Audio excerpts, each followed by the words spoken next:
جب سے پاکستان بنا ہے اس وقت سے لے کر آج تک جتنے بھی حالات پاکستان پر گزرے ہیں یا جو حالات ہم نے خود اپنے اوپر مسلط کیے ہیں، ان سب میں اللہ تعالیٰ نے اس ریاست کو بچایا ہے۔ اللہ تعالیٰ نے بار بار ہمیں بال بال بچایا ہے اور ہمیں یہاں تک پہنچایا، اس لیے اس کو بجا طور پر مملکت خدا داد سا کہا جاتا ہے۔ یہ اللہ تعالیٰ کی عطا کردہ ایک نعمت ہے، اور قرآن سے ہمیں بار بار یہ پتہ چلتا ہے کہ اللہ تعالیٰ نے ہم پر بہت احسانات فرمائے ہیں۔ یہ ملک انشاءاللہ باقی رہے گا اور اسی ملک کے لوگ انشاءاللہ غزوہ ہند میں شریک ہوں گے اور حضرت عیسیٰ علیہ السلام کے ساتھ جہاد میں بھی حصہ لیں گے۔ جب پاکستان بنا تو نہ بجٹ تھا، نہ ہوائی جہاز، نہ طیارے، نہ وسائل، صرف لٹے پٹے لوگ یہاں پہنچے تھے۔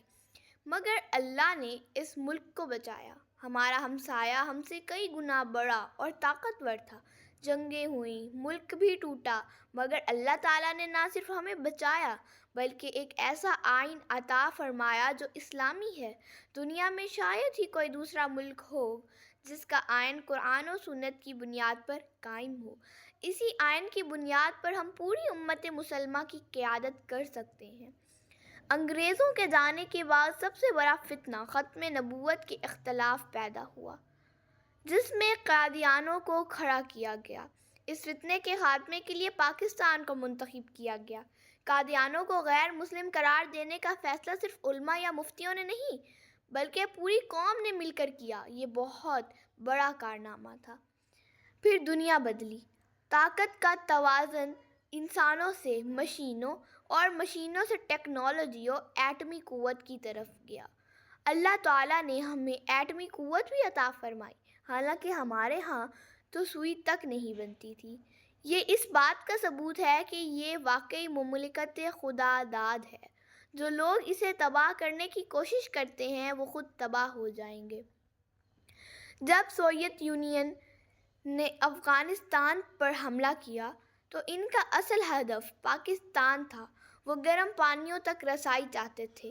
اس وقت اللہ نے ہمیں ایسے لیڈر عطا کیے جیسے جنرل ضیاء الحق اور جنرل حمید گل، جنہوں نے اس طوفان کو روکا۔ جو لوگ کہتے ہیں کہ یہ جنگ امریکہ کے لیے لڑی گئی، وہ بہت غلط بات کرتے ہیں۔ 16 لاکھ لوگ شہید ہوئے۔ یہ کوئی امریکہ کے لیے جان دیتا ہے؟ یہ پاکستان کی سلامتی کی جنگ تھی۔ ان شہادتوں کے نتیجے میں نہ صرف پاکستان محفوظ رہا بلکہ 17 ملک آزاد ہوئے۔ اگر جنرل ضیاء الحق کی پالیسیوں کو آگے نہیں بڑھایا گیا تو اس کے ذمہ دار وہ لوگ ہیں جو ان پالیسیوں سے ہٹ گئے۔ پاکستان نے ایٹمی دھماکے کیے اور اس وقت سب کو ڈر تھا کہ دنیا ہمیں ختم کر دے گی، معاشی پابندیاں لگیں گی۔ لیکن آج ان دھماکوں کو بھی 25 سال سے زیادہ ہو چکے ہیں اور اللہ نے ہمیں بچا رکھا ہے۔ پاکستان میں دین کا بول بالا، مدارس ہیں، دینی جماعتیں ہیں، انہیں آزادی حاصل ہے۔